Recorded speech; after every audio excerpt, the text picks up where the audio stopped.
The Las Vegas Raiders have done it again, losing their 10th straight game. With a 2-12 record, things are looking bleak for the team. But let's break down what happened in this game against the Atlanta Falcons, because it answered some questions for me, especially about a player on the offensive line. I've been feeling the Raiders need to move on from this guy, and I'll touch on that shortly. First, let's talk about the game itself. The Falcons edged out the Raiders 15-9, and while the score was close, the game wasn't pretty.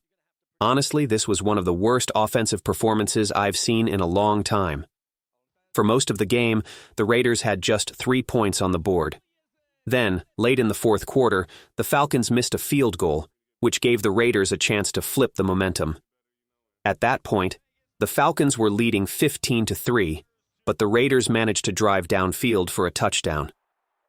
After that, the defense stepped up, got the ball back, and the Raiders marched downfield again. They reached the Falcons' 35-yard line, but the game ended on 2 unsuccessful Hail Mary attempts. Here's the interesting part. Despite the Raiders being far from playoff contention, they almost pulled off a win against the Falcons, a team that's still in the playoff hunt. To be fair, the Falcons haven't been stellar either, but it's surprising how close the Raiders kept this game. This season, the Raiders have had similar moments. They played close against the Chiefs not long ago, and even managed to beat the Ravens earlier in the year, a team that's basically already in the playoffs. For a team that's 2-12, it's wild to think about some of the performances they've had, especially since their season has been effectively over for weeks. Now, let's talk about the defense. Once again, the Raiders' defense played lights out. I've got to give credit to some of these guys, especially the rookie defensive tackle they picked up. This kid has been stepping up, and it's one of the few bright spots in an otherwise tough season for the Raiders. Let's talk about Jonah Lalu, a player who's been a pleasant surprise for the Raiders. The team picked him up after the Indianapolis Colts cut him as a 7th-round rookie earlier this season. The Raiders decided to take a chance on him, even releasing players like Byron Young to make room. At first, it seemed like a risky move, but Lalu has stepped up in a big way, especially after Christian Wilkins got injured. In this game, Lalu showed his potential. He recorded a sack and made another key play late in the game. On the Falcons' final possession, defensive coordinator Patrick Graham had Lalu drop into coverage, and he broke up a pass intended for Kirk Cousins. It's impressive to see a young player like him contributing on multiple levels. Overall, the Raiders' defense continues to be a bright spot. If head coach Antonio Pierce and defensive coordinator Patrick Graham are retained next season, this defense has the potential to be even stronger. Imagine a healthy Max Crosby, Malcolm Kuntz, and Christian Wilkins, alongside key players like Divine Diablo and Marcus Epps, who missed significant time this season. Add in some smart draft picks or free agency signings, and this unit could become one of the league's best. Despite a rough season, the defense has kept the Raiders competitive. Players like Adam Butler stood out today with big plays, including one where he overpowered Chris Lindstrom, widely regarded as one of the best guards in the NFL, and drove him straight into the quarterback. Robert Spillane also shined, snagging an interception and continuing to be a leader on the team. With 4 interceptions since joining the Raiders, Spillane has proven his value and consistency. The team should prioritize locking him up for the future. Now let's shift to Jack Jones. He's been a frustrating player this season. While he has moments where he looks solid, he's given up 7 touchdowns this year, and it's often due to double moves. Today he was burned by Drake London on a sluggo route. In previous games it was fake screens or similar setups. Jack Jones has a tendency to jump routes, which opposing teams are clearly exploiting. To be clear, I'm not saying the Raiders should cut him. He's still on his rookie contract, and there's potential for improvement. But he needs to focus on fundamentals and stop taking unnecessary risks. Other teams watch film too, and they know he's prone to biting on plays. The Raiders' defense can only improve if players like Jack Jones become more disciplined, especially with a better pass rush to support the secondary next season. Speaking of improvement, the Raiders' special teams were a major letdown in this game. Field position was a huge factor, and the Falcons' punter consistently pinned the Raiders deep in their own territory. Meanwhile, the Raiders struggled to flip the field, which hurt their chances to stay competitive. It's an often overlooked part of the game, but special teams play can make or break close matchups, and today it tilted heavily in the Falcons' favor. The Raiders' struggles in the punting game stood out again in this matchup. The Falcons consistently pinned the Raiders deep in their own territory, with punts landing inside the 10-yard line multiple times, and even inside the 5-yard line on a few occasions. One of these resulted in a safety, giving the Falcons crucial points. On the other hand, the Raiders' punting woes continued, with 2 punts being blocked. When punts weren't blocked, they were often poorly executed.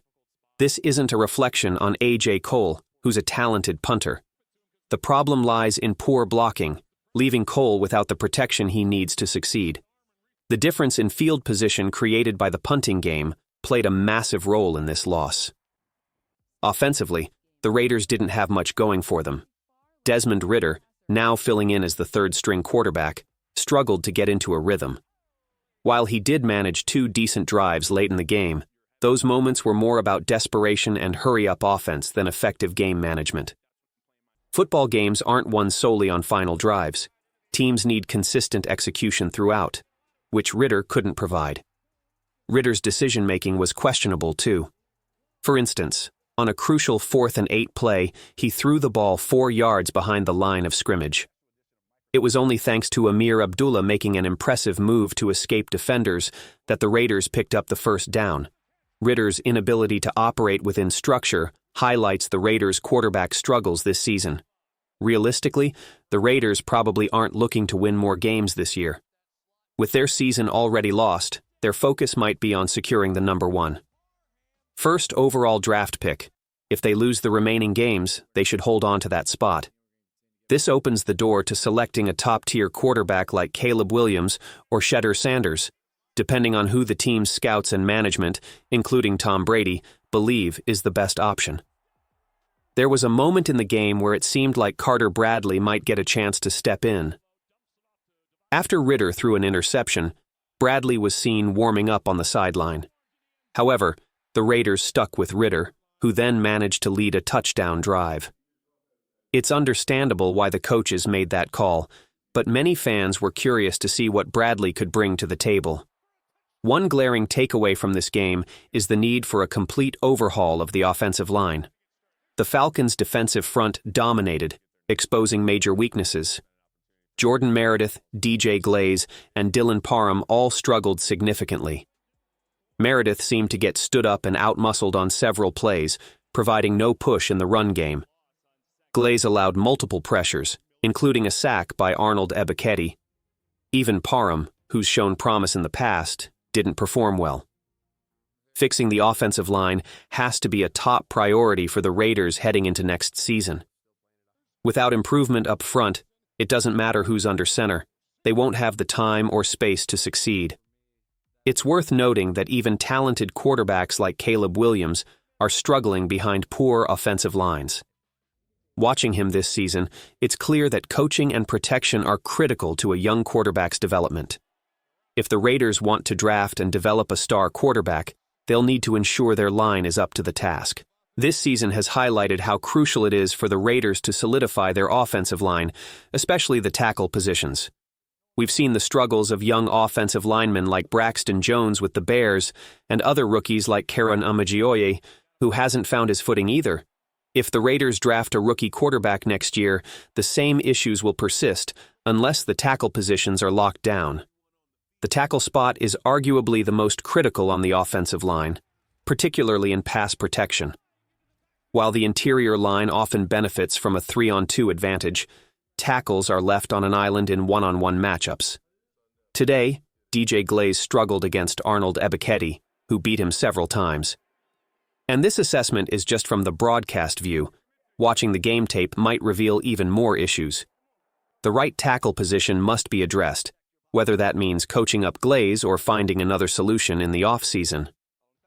The offensive line isn't the only area that needs work. The Raiders also need to identify a quarterback who can play effectively within structure.